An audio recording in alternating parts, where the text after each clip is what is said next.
Hey everybody, my name is Lexi and thank you so much for joining me for another studio session. In this video, I got a request from someone to basically take a tour of the studio that I'm at, which is my home base, Rich Productions. I don't know if y'all can see that. Yup, I'll show you. Boom. So yeah, we're doing this straight documentary style. I'm just going to be holding the camera and you're seeing me, and I'll show you everything that's in my site. So let's go ahead and enter. Alright, so when you first walk in the studio, this is what you see. This is our lobby. See, we have a couple plaques on the wall. Let me get this to focus out for y'all. There we go. First thing you see when you walk in, Rich Productions logo. Look to your left. You'll see that we have a couple plaques. Yang Yang Twins, Lil Jon and the East Side Boys. We have a lot of other people who have recorded here. We just haven't received those official plaques. So I'll take you into the B room first. We have two main studios, our B room and our A room. This is our B room, which you're gonna get the same exact sound quality as the A room. It's just a smaller sound, it's just a smaller sound setup, smaller speakers, and there's no sub in here. But this is the workstation that the engineer works at, that I work at a lot of times when people come in here to book. So let's see. This is actually a Mac with Windows looking like hardware.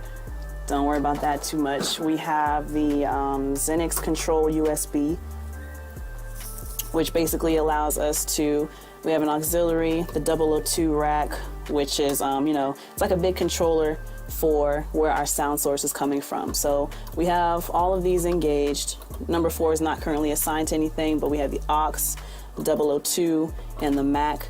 And basically that's just saying where our sound source is coming from. We keep them all engaged so we can hear, sound from whatever source without having to worry about which button is pressed or not pressed. Of course, there's the volume control for that. You turn it all the way up. You can mono to get a mono signal coming through. Mute the sound, dim the sound.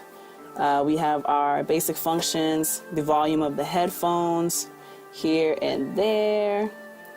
Studio out, volume of the Talkback button. We have the 002 rack by DigiDesign. Another way to, directly hook up the microphone. Another sound source that we have. Also have, I don't know if there's phantom power on this or not. I've never looked at the back of this thing. But yeah, monitor level, headphone level. And here we have a Focusrite ISA1, and it's not even turned on yet. So let me turn it on for you. I do have to set up for a session in here anyway. But yeah, this provides the phantom power for whatever condenser microphone is hooked up in our booth. The microphone that we always have in here that, typically tends to stay in this room is going to be the blue mic. I'll show you that in a little bit, but, control our phantom power here by engaging this button. Bring it in closer so we can see, 48 volts. If that button is not pressed in, then there's no power going to the mic, and then you adjust the gain with this knob here. And more detailed adjustment of the gain with this knob here. So we're going to leave that down because I'm not going to mess with it until a client comes in. We have a keyboard available for anyone who wants to come in and produce, or there's also a vocal production teacher that comes here. I'm one of them, but the main vocal producer, or the main vocal teacher, sorry, her name is Sienna. She gives vocal lessons. I will be starting to doing that soon. And now here is the booth. Now, if any of you have recorded at home, it's kind of similar to your closet studio, except there's way more professional equipment in here. And not to down anybody who has a home setup, because you probably have nice stuff too. Just saying, if you're used to that small, confined, intimate space, then this is probably going to be,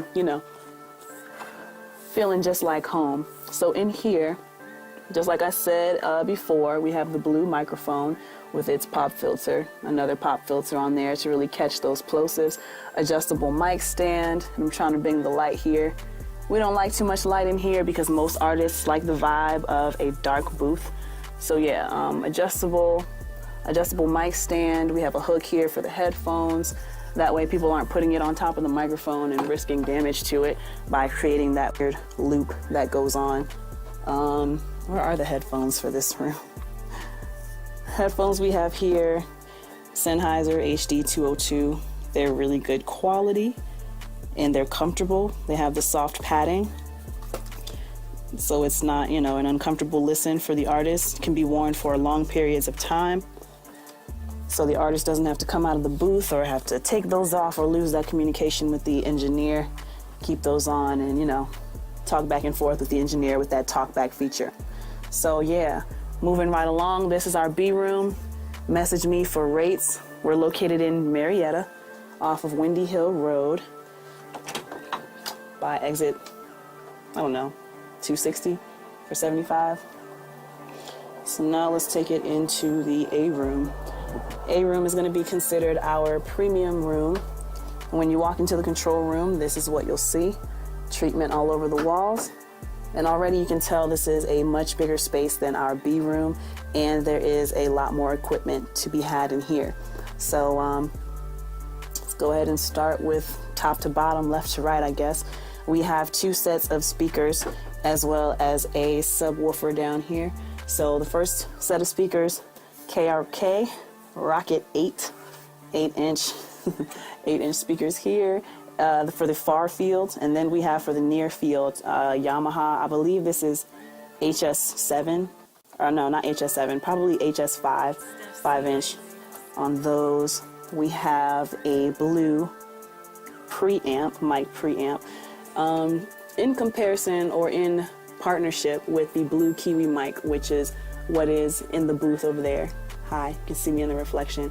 This really gives off a very warm sound when used in conjunction with that blue Kiwi mic. So it's very beautiful, very warm sound, very intimate sound, if that makes sense. Over here we have the Apollo, which gives us 8 inputs. For our studio though, we only use 4 because we do have other equipment and gear options for people. This serves as a monitor system for our entire setup here, so we can control how much output volume is coming out, as well as a preamp for, you know, whatever condenser microphone we choose to set up. Press this button to engage that and change between mic and line. I'm going to turn that off. So that's one option we have. Another option that we have the mini Focusrite in the B room. Well, we got the full rack gear here with another Focusrite pre-pack. This has 4 channels, but we really only use 2. Again, providing that preamp power, 48 volts for our condenser microphones. With this one paired up with the Kiwi already gives off a very nice, clear sound. This one just makes that sound even more crispy and just gives, you know, a really clean signal each time we record. But the mother of all of those preamps, come over here. We have the LA610 by Universal Audio, which serves as a preamp as well as a compressor. So you can see here we can also affect the 48 volts preamp power for the condenser microphone, adjust those gain levels. You can either make it really, I think that tube sound gives it kind of a warm yet still clean signal. So it's a very unique sound that comes out of the LA10, very detailed sound, very professional, high quality cut. And then again, you can come over here and use this as a compressor as well. We have a central station remote, which just like the Xenix controller that we had in the B room, this controls where we want to hear our sound or the sound source that we have. So TRS-1 typically controls the sound of Pro Tools. TRS-2 is usually anything that we're playing off of the desktop or YouTube, unless we change the settings. And then we have an aux setting here. I've never really used the digital setting, so I'm not going to worry about that.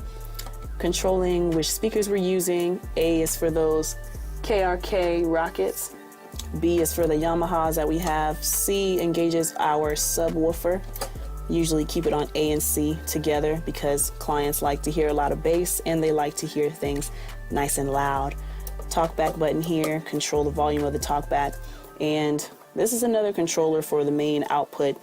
What I usually do, I'll keep this UA unit over here turned all the way up, and then I would control the overall output volume with this controller just because it's closer to my mouse. So when I'm working, you know, I'm not coming from here and reaching all the way over here. That's just too much. Just reach from here to here, boom, boom, just like that. So auxiliary cable, if people want to plug in their phone or their computer to listen to reference tracks or beats that they bring along. What else we got over here? We have these keyboards, which people can use to, again, produce if they want to come in. Have the keyboards available, which pairs with MIDI in a session. We also, I think we have to install Contact on our computer, but this option is here. You can either create an instrument track in Pro Tools to set this up and be able to hear it, or you can hook it up to the auxiliary. Just use a 1/8 to a 1/4 inch adapter, and you can plug that up as an aux input. I think that's how you say it. So yeah, that's the control room for the A room. A lot more equipment, a lot more toys to play with in the B room, but again, they give off the exact same sound quality. So now let's take you into the booth to see what kind of microphone toys we have. Studio A booth. A boogie. That was lame, I know. All right, so again, you can see here, it's gonna be a lot bigger space for the A room. This is our premium room. So this entire space here is actually big enough to accommodate a band. So drum set, horns, guitar, I don't know, a vocalist could also stand in here if they wanted to without the risk of bleeding. Well, there would be a huge risk of bleeding. But yeah, so I guess we'll go ahead and start with the source. Sorry if I'm jumping around too much or if I'm not as eloquent as I usually be. But this is the artist's perspective when you come into Recorded Rich Productions. Pop filter here, covering up the blue microphone. It's a huge, large condenser or large diaphragm microphone, as you can see. Condenser microphone is known as the Kiwi. It gives a very clear and clean sound, super detailed, and it sounds great. I use it to record whatever it is I'm recording here. It's connected to this mic stand, which I think is referred to as a hex base. I think. I'll double check on that for you though. We have headphones in here. Again, the brand is Sennheiser with the soft cushion. So it's very comfortable to record in. And these particular ones, they spin around. So I don't know, sometimes we get groups in here and they want all their entourage in the booth with them to create that nice, thick chorus effect of just a lot of people shouting out the same lines, you know what I mean? That Lil Jon and the East Side Boys effect. That is hooked up to this headphone amplifier, which offers 5 channels. Again, this room accommodates a full band. So if you have 5 members in the band or a 5-piece band, then each one of them can have their own individual headphones. They're all going to hear the same mix, so it's good to monitor. We have the snake here, which is where we can affect which line the mic is plugged into. So this is for the Apollo, the Universal Apollo 1 through 4, and then here's for the Focusrite, for the Blue amplifier, the LA610, and then extra inputs or outputs rather, for additional equipment that we might hook up. Oops, y'all didn't see that. We're just gonna grab these here. So again, those same Sennheiser HD 202 headphones that we saw in the B room, we have additional pairs in here because a large band may come in and everybody needs to be able to hear themselves because that's just how this recording thing works. So yeah, we also use this room for podcasters who come in. So, and we have this great, if you've ever watched like The Breakfast Club or other radio shows, then you've seen these microphones before. It's great studio quality voice recording for podcasts, radio. If any podcaster comes in here, we put them on this microphone. It's very warm, and we pair it with the iCloud activator, which boosts the signal a lot. So we had a podcaster in here not too long ago, actually, that was able to just sit back and chill in the chair. She didn't have to be all the way up on the microphone because this boosted the signal so much it was able to pick up the sound from, a decent ways away. But yeah, so I'm gonna turn you back to me now. This is the studio that I work out of. I'm going to do a video probably after the holidays are over and do like a review of all the equipment that's here and tell you the functionalities, capabilities of these different pieces of hardware and equipment. And I think that'll be really fun. I feel like that's naturally going to be the next set of questions or requests that come from this studio tour. But thank you so much for, bearing with me on this documentary raw style of a studio tour at Rich Productions here in Marietta/Atlanta, Georgia. So if you have any more questions about the studio that I work out of, or if you want to see other studios that I work out of, let me know and I will get you a video just like this one, and also let you know what kind of equipment is in here. But again, send any questions you have to my email, info@lexiatl.com, or leave those in the comment section below. If you like what you saw today, give me a big thumbs up, and please subscribe for more content like this. But until next time, peace. First and foremost, you have to record something the right way to make it sound amazing during the whole mixing process or cleanup process. If you mess up really badly on something, don't expect your engineer to be able to fix that in the mix. Just do it right the first time. And